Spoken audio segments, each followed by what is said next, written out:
আসসালামু আলাইকুম, কেমন আছেন সবাই? আশা করি সকলেই খুব ভালো আছেন। শামিমাস কিচেনে আপনাদের সকলকে স্বাগতম। খুবই মজাদার দারুণ একটা রেসিপি নিয়ে আমি হাজির হয়ে গেছি। এই রেসিপিটা তৈরি করা কিন্তু খুবই সহজ।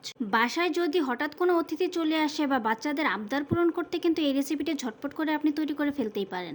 হাতে থাকা মাত্র অল্প উপকরণ দিয়ে কিন্তু এই রেসিপিটি তৈরি করা যায়। আর এটা খেতেও কিন্তু দারুণ মজার। যারা একটু মিষ্টি খেতে পছন্দ করেন তাদের জন্য এই ডেজার্টটা একদম পারফেক্ট। তবে চলুন আর বেশি দেরি না করে কিভাবে এই মজাদার ডেজার্টটা আমি তৈরি করলাম সেটাই দেখে আসি। প্রথমে এখানে আমি নিয়ে নিয়েছি রুটি বানানোর যে পিঁড়িটা আছে সেটা। এখন এখানে নিয়ে নিয়েছি ব্রেড। প্রায় প্রত্যেকের ঘরেই কিন্তু এই ব্রেডটা অ্যাভেলেবল থাকে। এই পাউরুটির তো অনেক রেসিপি আপনারা খেয়েছেন, একবার এই রেসিপিটা ট্রাই করে দেখেন। এখানে আমি 4টা পাউরুটি নিয়েছি, আপনারা আপনাদের চাহিদা অনুযায়ী রুটিটা নিয়ে নেবেন।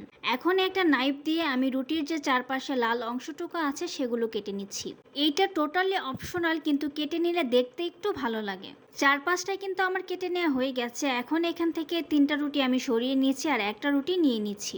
এখন যেটা করতে হবে, এই বেলনার সাহায্যে রুটিটাকে বেলে নিতে হবে। এইভাবে একটু প্রেসার দিলে কিন্তু রুটিটা একটু বড় হয়ে আসবে। এটা করা কিন্তু একদমই ইজি। দেখতে পাচ্ছেন আমি কিভাবে করে নিচ্ছি। একটা রুটি কিন্তু আমার বেলে নেওয়া হয়ে গেছে। এখন এটাকে আমি ফোল্ড করে নিচ্ছি। রোলে যেভাবে ভাঁজটা দেয় আপনারা চাইলে কিন্তু সেইভাবেও ভাঁজটা দিয়ে নিতে পারেন, যাতে আরো বেশি সুন্দর দেখা যায়, একটু ইউনিক দেখা যায়। সেজন্য আমি এইভাবে আড়াআড়ি করে কিন্তু ফোল্ড করে নিচ্ছি। একটা কোণা থেকে এইভাবে করে আমি মুড়িয়ে মুড়িয়ে ফোল্ডটা করে নিচ্ছি। দেখতে পাচ্ছেন কিভাবে আমি এটা করে নিলাম। আমি জানি আপনারা খুব সহজে এটা বুঝতে পেরে যাবেন, একবার দেখলেই আপনারা পেরে যাবেন। এইভাবে করে সবগুলো রুটি বেলে নিয়ে আমি ফোল্ড করে নিব।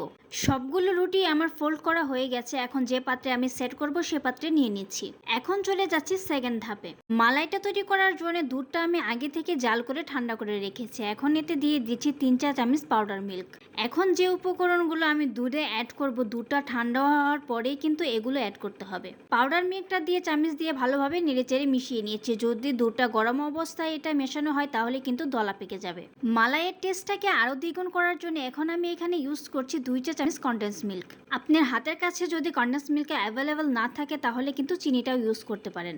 দিয়ে ভালোভাবে নেড়েচেড়ে মিশিয়ে নিতে হবে, না হলে কিন্তু এটা দলা পেকে যাবে। এখন এখানে লাস্ট উপকরণটা অ্যাড করে দিচ্ছি, সেটা হলো কর্নফ্লাওয়ার। এখানে আমি 2 চা চামচের মতো কর্নফ্লাওয়ার দিয়ে ভালোভাবে গুলিয়ে নিচ্ছি। ব্যাস, আর কোনো উপকরণই কিন্তু এখানে লাগবে না। এখন শুধু চুলার আঁচটা অন করে এই দুধটাকে জাল করে নিতে হবে। দুধটাতে যখন একটু বলক চলে আসবে তখন কিন্তু অনবরত এটাকে নেড়েচেড়ে দিতে হবে, না হলে নিচে লেগে যাবে। 3 থেকে 4 মিনিট জাল করে নিলেই কিন্তু মালাইটা একদম রেডি হয়ে যাবে। দেখতেই পাচ্ছেন একটু একটু করে কিন্তু দুধটা ঘন হয়ে আসছে। মালাইটা হতে কিন্তু বেশি একটা টাইম লাগে না, অল্প সময়ে কিন্তু মালাইটা রেডি হয়ে যায়। মালাইটা আমার রেডি হয়ে গেছে। এখন এই গরম গরম মালাইটাকে আমি যে ব্রেডটা তৈরি করে রেখেছিলাম সেটার উপরে ঢেলে দিব। এই তো মালাইটা আমি এই ব্রেডের উপরে ঢেলে দিচ্ছি। প্রত্যেকটা ব্রেডের উপরেই কিন্তু আমি মালাইটা দিয়ে দিলাম। দেখতেই পাচ্ছেন এটা এখনই কতটা সুন্দর লাগছে, আর যখন পুরোপুরি মালাই এটা ডুবে যাবে তখন কতটা ক্রিমি ক্রিমি দেখা যাবে। এখন আমি যেটা করব, এই স্প্যাচুলাটা দিয়ে মালাই তুলে ব্রেডের যে অংশটুকু ফাঁকা আছে সেই অংশটুকুর ভেতরেও দিয়ে দিব। এতে করে সম্পূর্ণ ব্রেডের ভেতরেই কিন্তু মালাইটা ঢুকে যাবে আর খেতেও ভালো লাগবে। আমার মনে হয় ডেজার্টের এর থেকে ঝটপট রেসিপি আর হয় না। অতিথি আপ্যায়নে কিন্তু এই ডেজার্টটা আপনারা রাখতেই পারেন। সবগুলো ব্রেডেই কিন্তু আমার মালাইটা লাগানো হয়ে গেছে। এখন এইটাকে ঠান্ডা করে 30 মিনিট আমি ফ্রিজে রেখে তারপর সার্ভ করে আপনাদের দেখাচ্ছি।